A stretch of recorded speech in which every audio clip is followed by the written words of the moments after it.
పరిశుద్ధ వాక్యం నుంచి హెబ్రీయులకు రాసిన పత్రిక 11వ అధ్యాయం 39-40 వచనాలు మనం చదువుదామండి. వీరందరూ తమ విశ్వాసము ద్వారా సాక్ష్యం పొందిన వారమైనను మనము లేకుండా సంపూర్ణులు కాకుండా నిమిత్తము దేవుడు మన కొరకు మరి శ్రేష్టమైన దానిని ముందుగా సిద్ధపరచను గనుక వీరు వాగ్దానములు అనుభవింపలేదు.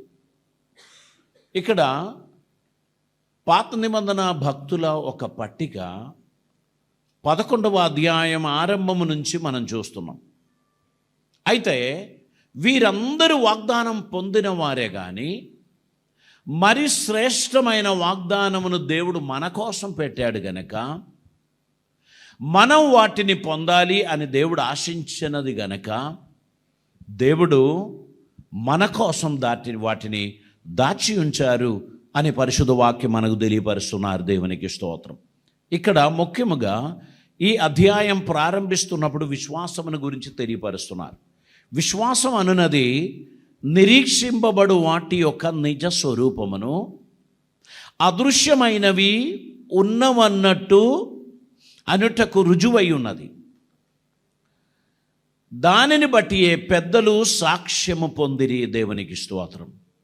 మనం విశ్వాసం ద్వారా దేవుని సన్నిధి నుండి పొందుచున్న అద్భుతమైన సాక్ష్యములు, దానిని మనం ఆలోచిస్తున్నప్పుడు ప్రతి ఒక్కరు కూడా మంచి సాక్ష్యం పొందాలని ఆశ ఉంది. ఈరోజు నాకు ఒక మెసేజ్ వచ్చింది, మీ సంఘ సభ్యుల గురించి ఒక క్యారెక్టర్ సర్టిఫికేట్, కాంటాక్ట్ సర్టిఫికేట్ పంపండి అని ఒక సంఘం అడిగారు. ఎందుకంటే ఒక పెళ్ళి జరగబోతున్నది. మీ అబ్బాయికి మా అమ్మాయిని ఇవ్వడానికి వాని క్యారెక్టర్ గురించి ఒక సాక్ష్యం రాయండి అని నాకు వారి మెసేజ్ పెట్టారు. సో నేను ఇప్పుడు ఈ అబ్బాయి ఎటువంటి వాడు అని ఒక సాక్ష్యాన్ని నేను పంపాలి. ఆ సాక్ష్యానికి ఇంపార్టెన్స్ ఉంది. కానీ నేను కావాలంటే అతడు నాకు చాలా ప్రియమైన వాడు గనుక, నాకు చాలా సన్నిహితుడు గనుక నేను ఒక ఎక్సలెంట్ సర్టిఫికెట్ రాసి పంపి పెళ్లి జరిగించుకోవచ్చు. కానీ దేవుడు సాక్ష్యం ఇచ్చేటప్పుడు ఎవరిని ముఖం చూడరు. దేవునికి స్తోత్రం. దేవుడు సాక్ష్యం ఇచ్చినప్పుడు వారి హృదయాంతరంగంలో ఉన్న సత్యాన్ని గ్రహించి ఆ వ్యక్తికి ఏది ఇవ్వాలో అదే దేవుడిస్తాడు. పాత నిబంధన భక్తులందరూ కూడా విశ్వాసం ద్వారా అద్భుతమైన సాక్ష్యాన్ని పొందుకున్నారు. విశ్వాసం ద్వారా శ్రేష్టమైన సాక్ష్యాన్ని వారు పొందుకున్నారు. వారు పొందిన సాక్ష్యమును గురించి బైబిల్ చెప్తున్నప్పుడు వారు శ్రేష్టమైనటువంటి సాక్ష్యాన్ని వారు పొందుకున్నారు. ఇంకొకటి, నిరీక్షింపబడు వాటి నిజ స్వరూపమే విశ్వాసం. అంటే మన విశ్వాస జీవితం అది దేవుణ్ణి సంతోషపెట్టుచున్నట్టుది అయి ఉండాలి. 6వ వచనంలో మనం చదువుచున్నాం, విశ్వాసం లేకుండా దేవునికి ఇష్టుడై ఉండుట అసాధ్యము. దేవుని వద్దకు వచ్చువాడు దేవుడు ఉన్నాడనియు తను వెతుకువారికి ఫలము దయచేయువాడనియు నమ్మవలను కదా. విశ్వాసం లేకుండా దేవునికి ఇష్టులై ఉండటం అసాధ్యం. పాస్టర్ గారికి ఇష్టులుగా ఉండడం సాధ్యం, సంఘ పెద్దలకు ఇష్టులుగా ఉండడం సాధ్యం, తల్లిదండ్రులకు ఇష్టులుగా ఉండడం సాధ్యం. కానీ దేవునికి ఇష్టుడిగా ఉండడం అనేటువంటిది అది సాధ్యమే. కానీ దానికి మనం కొన్ని ఎఫర్ట్స్ పెట్టాల్సినటువంటి అవసరంతో మనం త్యాగం చేస్తే తప్ప మనం అది సాధించలేం. పెట్టుబడి పెట్టకుండా బిజినెస్ జరగదు. విత్తనాలు వేయకుండా వ్యవసాయం జరగదు. So first of all we have to put some efforts. Don't touch me, nobody can change me అనేటువంటి వ్యక్తిని దేవుడు కూడా వదిలేస్తాడు. ఎవరు నన్ను సరి చేయడం నాకు ఇష్టం ఉండదు, నాకేమి నేర్పించాల్సిన అవసరం లేదు, నాకు అన్నీ తెలుసు, నేను చేసేదే కరెక్ట్ అనేటువంటి వాదన కలిగిన వ్యక్తిని ఎవరూ మార్చలేరు అనేటువంటి విషయాన్ని మీరు గుర్తుపెట్టుకోవాలి. If you want to be a blessing to many, you need to submit your life to the lord. Lord, I want to change my life. Lord, I want to learn something from you. I want to be corrected. నేను correction ఇష్టపడుతున్నాను. No no, నా దారికి రాకు, నన్ను ముట్టుకోకు, నన్ను అనకు, నన్నేమనద్దు అనేటువంటి వారిని ఎవరు సరిచేయలేరు. నేను అవైలబుల్, స్పీక్ టు మీ, నేను అవైలబుల్, కరెక్ట్ మీ, చేంజ్ మీ అనేటువంటి యాటిట్యూడ్ ఎవరికి ఉందో వారి జీవితాన్ని దేవుడు అద్భుతంగా మారుస్తారు. దేవునికి స్తోత్రం. ఈరోజు నేను తెలుగు మాట్లాడుతూ ఉంటే మీరు అందరూ సంతోషిస్తారు. మా పాస్టర్ గారు చాలా చక్కని తెలుగు మాట్లాడతారు. నేను ఫస్ట్ తెలుగు మాట్లాడడం మీరు ఉండాల్సింది. 93లో నేను తెలుగు మాట్లాడినప్పుడు ఉన్నటువంటి వాళ్ళకు తెలుసు, మలయాళం మిక్స్డ్ తెలుగే నేను మాట్లాడేది. అప్పుడు నన్ను కరెక్ట్ చేయడానికి కొంతమందికి నేను అనుమతి ఇచ్చాను. చాలా చిన్న సంఘము. ఆ సంఘంలో ఉన్న కొందరికి చెప్పాను, ఏదైనా విషయంలో నేను తప్పు మాట్లాడితే వెంటనే చెప్పకు, పేపర్లో రాసి పెట్టుకో. నేను ఒంటరిగా ఉన్నప్పుడు నా దగ్గరికి రావాలి, నన్ను కరెక్ట్ చేస్తూ ఉండాలి. నేను ఆ పదాలు డిలీట్ చేసుకుంటూ పోతాను. అలాగనే కొందరు ఆ స్వేచ్ఛ తీసుకున్నారు. వారు నాతో ప్రేమతో చెప్పారు. నేను ఆ విషయాలన్నీ జ్ఞాపకంలో ఉంచుకున్నాను. ప్రతిదినం నేర్చుకుంటూ ఈరోజు నేను ఎలా ఉన్నానో ఆ స్థితికి వచ్చాను. ఇప్పుడు కూడా నేను నేర్చుకుంటున్నాను. ఇప్పుడు కూడా ఒక పదాన్ని కొత్తగా నేను వింటే వాటి గురించి నేను పరిశీలన చేస్తాను. ఏంటి దీని అర్థాలు, దీని పర్యాయ పదములు ఏమిటి, దీని ఏ సందర్భంలో వాడుకోవచ్చు అనేటువంటిది నేను నేర్చుకొని అనుదినం నన్ను డెవలప్ చేయడానికి నేను ప్రయత్నం చేస్తున్నాను. జీవితంలో చాలా కోరికలు, దర్శనాలు, చాలా ఆశలు ఇవన్నీ ఉంటాయి. వాటిని సఫలపరచువాడు దేవుడు అనేటువంటిది మనం ఎప్పుడు మర్చిపోవద్దు. మన కోరికలన్నీ తీర్చడానికి మన డబ్బు సరిపోదు, మన తెలివి సరిపోదు, మనకు దేవుని కృప అవసరం. గనక విశ్వాసం ద్వారా దేవుడు నడిపింపవచ్చున్న కార్యాన్ని పొందడానికి ఉన్నటువంటి ఒక సమర్పణ మన జీవితంలో ఉన్నట్లయితే దేవుడు అద్భుతంగా మన జీవితాన్ని ఆశీర్వదిస్తాడు. దేవునికి స్తోత్రం. కొన్ని విషయాలు దేవుడు స్వయంగా చేశాడు, కొన్నిటిని దేవుడు అనుమతించాడు. ఆ కార్యాలు మన జీవితంలో సంభవిస్తున్నప్పుడు మనం సంతోషించాలి. దేవుడు సంతోషించేటువంటి కొన్ని విషయాలు, దేవుడు అనుమతించినటువంటి కొన్ని విషయాలు, మరియు దేవుడు దాచిపెట్టినటువంటి కొన్ని విషయాలు, దేవుడు మనకు తెలియపరచుచున్నటువంటి కొన్ని విషయాలు. ఈ 4 విషయాలను మనం గ్రహించడానికి ఉన్న మనస్సు మనకు ఉన్నట్లయితే దేవునికి ఇష్టడిగా మనం ఉండడానికి ఉన్న ప్రయత్నం మనం మొదలు పెట్టవచ్చు. దేవుడు సమస్తమును కలుగజేసినప్పుడు ఎవరి సలహా అడగలేదు. మీరు గుర్తుపెట్టుకోండి. రాత్రిని దేవుడు నియమించినప్పుడు ఇన్ని గంటలు ఉండాలి, ఎవరినైనా అడిగారా? పగలును దేవుడు నిర్ణయించినప్పుడు ఎవరైనా సలహా అడిగారా? దేవుడు సూర్య చంద్ర నక్షత్రములను ఆకాశగోళంలో పెట్టినప్పుడు ఎవరి సలహా దేవుడు అడగలేదు.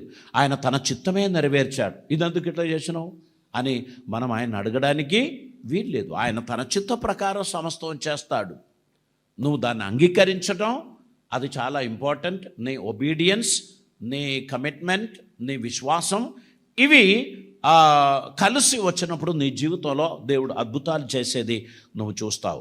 11వ అధ్యాయం 3వ వచనం చదువుతున్నాను. దేవుని వాక్యం వలన నిర్మాణమైనది ఈ ప్రపంచములు దేవుని వాక్యం వలన నిర్మాణమైనవనియు, అందును బట్టి దృశ్యమైనది కనబడడు పదార్థములచే నిర్మింపబడలేదనియు విశ్వాసం చేత గ్రహించుకొనుచున్నాము. ఇప్పుడు శాస్త్రవేత్తలు భూగోళమును సృష్టించిన దాని గురించి, ప్రపంచమును సృష్టించిన దాని గురించి ఎన్నెన్నో మాటలు చెప్తూ ఉంటారు. ఒక బిగ్ బ్యాంగ్ గురించి చెప్తూ ఉంటారు. కానీ ఆ బిగ్ బ్యాంగ్ అని చెప్పేది దేవుని స్వరమే. కలుగును గాక, సమస్తము కలుగును గాక అని దేవుడు చెప్పినప్పుడు భూమి కలిగింది, ఆకాశం కలిగింది, సముద్రం కలిగింది, సూర్య చంద్ర నక్షత్రములు కలిగింది. ఇది విశ్వసించటం మాత్రమే మనం చేయాలి. దాని పరిశోధన చేసి నేర్చుకోవడానికి తగిన జ్ఞానం మనకు సరిపోదు. ఎందుకు తెలుసా? కుమ్మరిని కుండలో కాదు వెతకాల్సింది, కుమ్మరి కుండకు బయట ఉన్నాడు. ఈ ప్రపంచంలో జరుగుతున్న వాటిని గురించి పరిశీలన చేయువాడు ఈ ప్రపంచం బయటికి వెళ్ళి పరిశీలన చేయాలి. అప్పుడే దాన్ని సృష్టించిన సృష్టికర్త యొక్క గొప్పతనం కనబడతాయి. ఈ భూమి ఆకాశములను గురించి పరిశీలన చేయుచున్నవాడు దానిని తయారు చేసిన దేవుని గురించి తక్కువ అంచనా వేస్తే అది సాధ్యం కాదు. ఇక్కడ మనం చేయగలిగింది ఒకటే, విశ్వసించడం. Yes, he has done it. ఆయన దాన్ని చేశాడని నేను నమ్ముచున్నాను. ఆదికాండం 1వ అధ్యాయం 1వ వచనం మనం చదువుచున్నాడు. ఆదియందు దేవుడు భూమి ఆకాశమును సృజించెను. తర్వాత 2వ వచనంలో భూమి నిరాకారముగాను శూన్యముగాను ఉండెను, చీకటి అగాధ జలము పైన కమ్మి ఉండెను, దేవుని ఆత్మ జలముల పైన అల్లాడుచూ ఉండెను. యోహాను సువార్త 1వ అధ్యాయం 1వ వచనం మనం చదువుతున్నప్పుడు ఆదియందు వాక్యం ఉండెను, ఆ వాక్యం దేవుని యొద్ద ఉండెను, ఆ వాక్యము దేవుడై ఉండెను. ఆదియందు వినబడిన వాక్యమే దేవుడు. ఆ వాక్యం శరీరధారి అయి కృపాసత్య సంపూర్ణుడై మన మధ్య నివసించాడు. ఆయనే ప్రభు అయిన యేసుక్రీస్తు. కాబట్టి దేవుడు తన కార్యములను అచంచలముగా ఆయన చేస్తున్నప్పుడు, మార్పు లేనిదిగా ఆయన చేస్తున్నప్పుడు, దేవుణ్ణి ప్రశ్నించే హక్కు ఏ మానవునికి కూడా లేదు. ఎందుకంటే ఆయన తన చిత్తానుసారంగా సమస్తమును కలుగజేశాడు. కొందరిని పురుషులుగా చేశాడు, కొందరిని స్త్రీలుగా చేశారు. భార్య గర్భవతి అయింది అని అన్నప్పుడే భర్త మనసులో మగవాడు పుడితే బాగుండు అని అనుకుంటారు. ఆడపిల్ల పుట్టిన వెంటనే భార్య మీద చూచి ఆక్రోషించడం, అరవడం ఇవన్నీ చేస్తే లాభం లేదు. అది పురుషుని ద్వారా జరుగుతున్నదే, స్త్రీ ద్వారా జరిగేది కానే కాదు. కనుక దేవుని అనాది ప్రణాళికలో దేవుడు ఒకరికి ఎటువంటి సంతానం కలగాలని దేవుడు నిర్ణయించాడో అదే జరుగుతుంది. అది ఎవరు కూడా దాన్ని మార్చడానికి వీల్లేదు. కాబట్టి దేవుని ప్రణాళికలను ప్రశ్నించకుండా మనం వాటిని సంతోషంతో స్వీకరించి ముందుకు మనం నడవాల్సినటువంటి అవసరత ఉంది. ఆయన చేయుచున్న కార్యాలన్నీ కూడా మనము అంగీకరించవలసినదే. ఆదియందు జరిగినటువంటి ఒక బలిని గురించి ఆదికాండం 4వ అధ్యాయంలో మనం చూస్తున్నాం. ఏబేలు, కాయిను వారిద్దరూ బలి అర్పించిన దాని గురించి ఇక్కడ హెబ్రీయులకు రాసిన పత్రిక 11వ అధ్యాయం 4వ వచనంలో విశ్వాసమును బట్టి హేబేలు కాయిను కంటే శ్రేష్టమైన బలి దేవునికి అర్పించును. అది విశ్వాసం ద్వారానే చేశాడు. కాయిను తన తెలివి చేత అర్పణ అర్పించాడు. తన భూబలం నుంచి శ్రేష్టమైన దానిని తీసుకొచ్చి దేవునికి అర్పించాడు. కానీ రక్తం లేదు గనక, ప్రాణం లేదు గనక బలిగా దేవుడు దాన్ని అంగీకరించలేదు. అందుకే హేబేలు విశ్వాసం ద్వారా బలి అర్పించాడు. అది దేవునికి ప్రీతికరమైంది. విశ్వాసం ద్వారా బలి అర్పించిన హేబేలు గొప్పవాడయ్యాడు అని మనం అనుకోవడానికి వీల్లేదు. వెంటనే హతమార్చాడు. ఆయన బలియందు దేవుడు ఆనందించాడు అనేది సత్యమే, కానీ ఆయనను బ్రతకనీయలేదు. ఆయన లోకాన్ని విడిచిపెట్టడానికి కారణం ఒక బలి, దేవునికి ఇష్టమైన ఒక ఆరాధన చేశారు. ఈరోజు సమాజంలో చూడండి, దేవునికి ఇష్టమైన ఆరాధన అర్పించు వారిని హతమార్చాలని, లేకుండా చేయాలని కొందరు నడుం బిగించుకున్నారు. మనం ఏమీ చేయలేం, ఎందుకంటే దేవుడు అనుమతించేది అన్నీ జరుగుతాయి. దేవుడు అనుమతించినది ఏది కూడా జరగదు అనే విశ్వాసం మనకు ఉంటుంది కనుక మనం ధైర్యంగా ముందుకు పోతున్నాం. ఎంతవరకు పోతాం? మనం చివరి శ్వాస వరకు పోతాం. 100 సంవత్సరాల వరకు పోతామని మనం చెప్పడం లేదు, కానీ చివరి శ్వాస వరకు దేవుని కోసం నిలబడడానికి మన ప్రయత్నం మనం కొనసాగిద్దాం. ఎందుకంటే ఆయన మనల్ని పిలిచిన పిలుపును గూర్చిన ఉద్దేశం మనకు అర్థమైపోయింది. దేవుణ్ణి సంతోషపెట్టడానికి మనం అందరం పిలువబడిన వారం, దేవునికి ఇష్టలుగా జీవించడానికి దేవుడు మనల్ని ఏర్పరచుకున్నాడు గనక ఈ పిలుపుకు తగినట్లు మనం నడవాలని దేవుడు మన గురించి కోరుచున్నారు. 5వ వచనంలో 11వ అధ్యాయం 5వ వచనంలో మనం చూస్తున్నాము, విశ్వాసము ద్వారా హనోకు మరణము చూడకుండా, విశ్వాసము ద్వారా మాట్లాడుచున్నాడు. దేవునికి స్తోత్రం. ఎవరు మాట్లాడుచున్నారు? హేబేలు. ఆయన మృతి నొందాడు, విశ్వాసముని బట్టి నీతిమంతుడని సాక్ష్యం పొందెను. అతడు మృతి నొందియు ఆ విశ్వాసం ద్వారా మాట్లాడుచున్నాడు. దేవునికి స్తోత్రం. ఒకరు మృతి నొందినప్పుడు అయిపోయిందని అనుకోవడానికి లేదు. ఈరోజు కూడా హేబేలు గురించి మాట్లాడుచున్నాం. ఆయన దేవుని ఎడల చూపించిన భక్తిని గురించి మనం మాట్లాడుచున్నాం. ఆయన చూపించిన విశ్వాసమును గురించి మనం మాట్లాడుచున్నాం. దేవుడు అద్భుతకరుడు అని తెలియపరచుటందు మనం సంతోషిస్తున్నాము. దేవునికి స్తోత్రం. ఇంకా మనం కిందికి చూసినట్లయితే దాని 6వ వచనంలో మనం ఇలా చూస్తున్నాం. చదువమ్మా. విశ్వాసం లేకుండా దేవునికి ఇష్టుడై ఉండుట అసాధ్యం. విశ్వాసం లేకుండా దేవునికి ఇష్టుడై ఉండుట అసాధ్యము. First of all we must get the acceptance from the lord. దేవుడు మనల్ని అక్సెప్ట్ చేస్తేనే ఆయన అనుమతించిన పనులు మనం చేయగలుగుతాం. అందరూ కూడా దీన్ని గుర్తుపెట్టుకోవాలి. First of all I must get the acceptance of God, not from the company, not from the parents, not from the pastor. I must get an acceptance from God. నేను పెట్టిన అప్లికేషన్ ఆయన యాక్సెప్ట్ చేశాడు. నేను పెట్టిన మొర ఆయన ఆలకించాడు. ఆయన నాకు ఓకే చెప్పాడు. ఇక నేను నిశ్చింతగా ఉండవలసినటువంటిదే. దేవునితో రిలేషన్షిప్ లేదు మనకు. మనం అన్ని కార్యాలు చేస్తూ మనం సక్సెస్ అని అనుకుంటున్నాం. కానీ దేవునితో రిలేషన్షిప్ లేనివాడు తన జీవితంలో అన్ని రంగంలో అపజయాన్ని మాత్రమే రుచి చూస్తాడు. First of all we must understand that I must get an acceptance from the lord. దేవునిలో నుండి నేను ఒక అంగీకార పత్రమును స్వీకరించి ఆయన అడుగు జాడలో నేను నడుస్తూ పోతుంటే nobody can stop me. నేను ఆయన పనిని ముందుకు కొనసాగించవలసినదే. విశ్వాసం ఉన్నవారు నాతో కూడా పరిగెడతారు, విశ్వాసం లేనివారు దూరంలో ఉండి చూస్తారు. దేవుడు మనకు అప్పగించిన పని తుదముట్టించడానికి ఉన్న కమిట్మెంట్, పట్టుదల మనకు అవసరం. Don't touch me, I can't do that.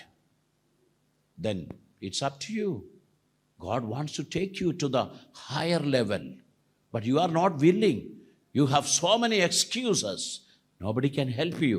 If you are available to the call of God, then He will lift you up. దేవుడు మీ జీవిత యాత్రలో మీకు తోడుగా ఉండి సహాయం చేయడానికి ఆయన ఇష్టపడుచున్నాడు అనేటువంటి విషయాన్ని మనం జ్ఞాపకం చేసుకోవాలి. రెండవదిగా నేను మీకు చెప్పడానికి ఆశించేది, కొన్నిటిని దేవుడు ప్రిపేర్ చేస్తాడు. దేవుడు ప్రిపేర్ చేస్తాడు. 11వ అధ్యాయం 7వ వచనంలో మనం చూసినట్లయితే, విశ్వాసమును బట్టి నోవహు అది వరకు చూడని సంగతులను గూర్చి దేవుని చేత హెచ్చరింపబడి భయభక్తులు గల వాడై తన ఇంటి వారి రక్షణ కొరకు ఒక ఓడను సిద్ధము చేసెను. ఇక్కడ చూడండి, విశ్వాసము ద్వారా నోవహు అది వరకు చూడని సంగతులను గూర్చి దేవుని చేత హెచ్చరింపబడి భయభక్తులు గలవాడై తన ఇంటి వారి రక్షణ కొరకు ఒక ఓడను సిద్ధపరిచాడు. దేవునికి స్తోత్రం. అది వరకు చూడని సంగతులు. వర్షం ఎన్నడూ చూడలేదు. మంచు కురిపించి భూమిని తడిపేవాడు దేవుడు. ఆ కాలంలో ఉన్న సస్య రాశి అంతా కూడా మంచుతో తడిపింపబడి ఆహారమును లేక పంటను ఇచ్చేటువంటిది. అటువంటి కాలంలో దేవుడు హెచ్చరించాడు నోవాహును, ఒక భయంకరమైన జలప్రలయం రాబోచున్నది, దాని కొరకు నువ్వు సిద్ధపడాలి, నీ కుటుంబ సభ్యులను సిద్ధపరచాలి. అది మాత్రమే కాదు, నీ ఆస్తి అంతా సమకూర్చి నీవు ఒక ఓడను సిద్ధపరచాలి. నోవాహు సంపాద్యం అంతా కార్పెంటర్లకు ఇచ్చుకుంటూ ఓ పెద్ద ఓడను సిద్ధపరచడానికి ఆయన విధేయత గలవాడై అనుమానించకుండా దేవునికి విధేయత చూపించాడు. ఏదైనా ఒక కార్యం దేవుడు మనకు చెప్తే ప్రశ్నించకుండా చెయ్యువాడు ధన్యుడు. ప్రశ్నించి దాని పరిష్కార మార్గమును ఆలోచించేవాడు కాదు ధన్యుడు. దేవుడు తెలియపరచు కార్యమును చేయడానికి తన్ను తాను సమర్పించుకున్నవాడు. నోవాహు ఆ పని ప్రారంభించినప్పుడు అందరూ అతని ఎగతాళి చేశారు. దేవుని ప్రిపరేషన్ ఏంటి తెలుసా? ఒక జలప్రలయం.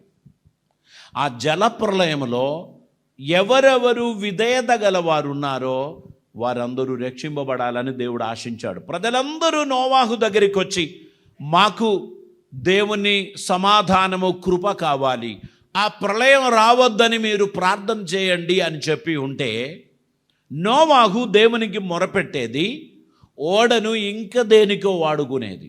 ఆ ప్రజలందరూ దగ్గరికి వస్తే ఓడ సరిపోదు. ఓడ సిద్ధపరచమన్నది నోవాహు కుటుంబం కొరకే. భూలోకంలో ఉన్న సమస్త జీవరాశులు రెండేసి అందులో ప్రవేశించాలని దేవుడు ఆశించాడు. నోవాహు ఆ పని చేసుకుంటూ రాబోచున్న ప్రళయం గురించి హెచ్చరిక చేస్తూ ముందుకు వెళితే, ఆ ప్రజలు అతను నమ్మలేదని మాత్రమే కాదు, ఇతనికి ఏదో పెద్ద సమస్య ఉన్నది, ఇతనికి ఏదో పెద్ద ప్రాబ్లం ఉంది, మెంటల్ అయ్యిండు, లేకపోతే ఈ విధంగా ఖర్చు పెట్టి ఇంత పెద్ద ఓడ ఇది ఎప్పుడు మనం చూడలేదు, ఏంటిది ఇది అని వారందరూ ఆశించి వాళ్ళు ఎగతాళి చేసుకుంటూ ఉన్నప్పుడు పని పూర్తి చేసిన వెంటనే నోవాహు దానికి కీలు పూయమని చెప్పారు. అప్పుడు వరకు వాళ్ళకి అర్థం కాలేదు. ఎప్పుడైతే దాని చుట్టూ కీలు పూసారో అది మొత్తం స్లిప్పరీ అయిపోయింది. లేకపోతే కార్పెంటర్లు ఒకరిద్దరు అందులోకి ఎంటర్ అయ్యేవారు. అది సిద్ధపరిచిన కార్పెంటర్లు కూడా దాని లోపలికి ఎంటర్ అవ్వడానికి వీలు లేకుండా దాని చుట్టూ కీలు పూశారు. ఎవరు దాన్ని పట్టునా జారిపోయినట్లు. అందులో ప్రవేశించడానికి అనుమతి ఇచ్చినప్పుడు వీళ్ళందరూ దూరంలో నిలబడి ఎగతాళి చేస్తూ పోయారు.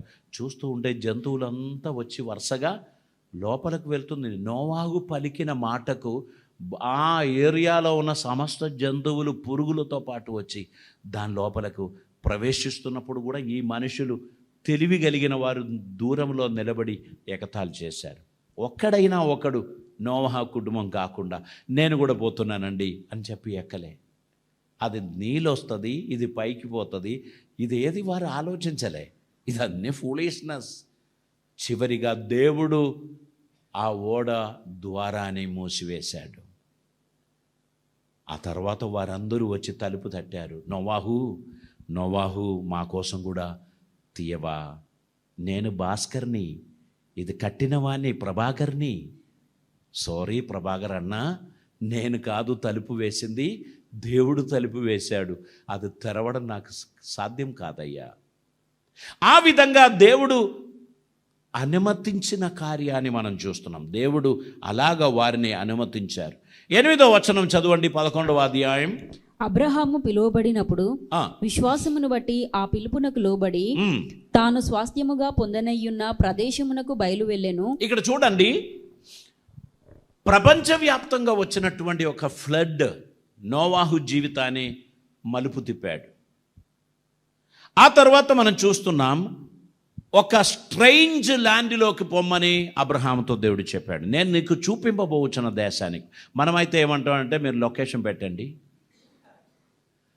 నేను వెళ్తాను. అయ్యా లొకేషన్ పెట్టు. ఇప్పుడు ఎవ్వరు ఎక్కడికి పోవాలన్నా వెంటనే అడిగేది లొకేషన్ పెట్టండి. దేవుడు చెప్పాడు, location is with me, you just start your journey. నీవు బయలుదేరాలి. మనం అడుగుతాం, డెస్టినీ ఎక్కడ, ఎన్ని కిలోమీటర్, ఎంత సమయం, నేను ఎంత దూరం ప్రయాణం చేయాలి, ఇవన్నీ తెలుసుకున్న తర్వాతనే మనం బయలుదేరుతాం. కానీ అబ్రహాం దేవుని యందు విశ్వాసం ఉంచాడు. స్ట్రేంజ్ ల్యాండ్, ఎన్నడూ వినలేదు, ఎన్నడూ చూడలేదు, ఆ దేశానికి వెళ్ళమని దేవుడు చెప్పాడు. కన్ను మూసుకొని వెళ్ళిపోయాడు. అన్నా నేను కూడా వస్తానని తన బాబాయ్ కుమారుడు లోతు చెప్పాడు. లోతు అబ్రహాముతో వెళ్ళినందుకు ఆశీర్వదింపబడ్డాడు. కానీ లోతు దృష్టి అంతా కూడా ఏమొస్తుంది, ఎలా గొప్పవాడు కావాలి, దైవజనునితో చేయగలిపినప్పుడు నాకు కూడా ఏదో వస్తుంది అనే ఉద్దేశంతో చేయగలిపితే బహుశా నిరాశ వస్తుంది. దేవుని కృప పొందితే చాలు, దేవుని అడుగుజాడలో నడుస్తే చాలు అనే ఉద్దేశంతో మనం పరిగెత్తినట్లయితే దేవుడు అవి ఇస్తాడు, ఇవి ఇస్తాడు. ఈ అడిగిన వాటికంటే, ఊహించిన వాటికంటే అత్యద్భుతమైన ఆశీర్వాదములు ఇవ్వడానికి మన దేవుడు నమ్మదగినవాడు. నువ్వు విశ్వాసంతో ముందడుగు పెట్టినట్లయితే నీ మార్గమును సుస్థిర స్థానములో, గమ్యములో చేర్పించడానికి దేవుడు నమ్మదగినవాడు. నీ అసాధ్యమో, నీ అవిశ్వాసము నీ మార్గానికి అడ్డుగా ఉన్నది, వాటిని తొలగించండి. అవిశ్వాసమును తీసివేయండి. నాతో ఆజ్ఞాపించినది దేవుడే, ఆయన ఖచ్చితంగా దాన్ని నెరవేరుస్తాడని నేను నమ్ముచున్నాను అని మీరు విశ్వసించినట్లయితే మీ జీవితంలో దేవుడు అద్భుత కార్యాలు చేస్తారు. ప్రభు సన్నిధిలో మనం సమర్పిద్దాం, తల్లు వంచుదాం, ప్రార్థన చేద్దాం. పరిశుద్ధుడైన తండ్రి, కృపామేడువైన దేవా, నీకు వందనాలు. అద్భుతమైన నీ సన్నిధి కొరకై నీకు స్తోత్రం చెల్లిస్తున్నాం. మా తండ్రి, ఈ దినమందు నీ వాక్యమైన నీ బిడ్డలందరినీ ఆశీర్వదించమని ప్రార్థిస్తున్నాం. వారిని పేరు పేరుగా దీవించమని ప్రార్థిస్తున్నాం. ప్రతి ఒక్కరిని వర్ధిల్ల చేయమని ప్రార్థిస్తున్నాం. వారి కష్టాలను తొలగించమని ప్రార్థిస్తున్నాం. వారి జీవితంలో శ్రేష్టమైన దీవెనలు కుమ్మరించమని ప్రార్థిస్తున్నాం. ప్రతి ఒక్కరు వర్ధిల్లును గాక, ప్రతి ఒక్కరు ఆశీర్వదింపబడిన గాక, ప్రతి ఒక్కరు దీవింపబడిన గాక. నీ సన్నిధి నీ సమాధానం ఈ బిడ్డలకు దయచేయమని, నీ కృపలతో వారిని నింపమని, ప్రభువా వారి గృహాలలో వారికి నెమ్మది సమాధానము దయచేయమని, ఈ ఆలయంలో వచ్చిన ప్రతి ఒక్కరిని ఆశీర్వదించమని, మీ సన్నిధి మాలో దయచేయమని, కృపలతో మమ్మల్ని నింపమని, అద్భుత కార్యములు మా జీవితంలో జరిగించి నువ్వు మహిమ పొందమని యేసయ్య పవిత్ర నామమున అడిగి ప్రార్థిస్తూ ఉంటున్నాం పరమ తండ్రి. ఆమేన్.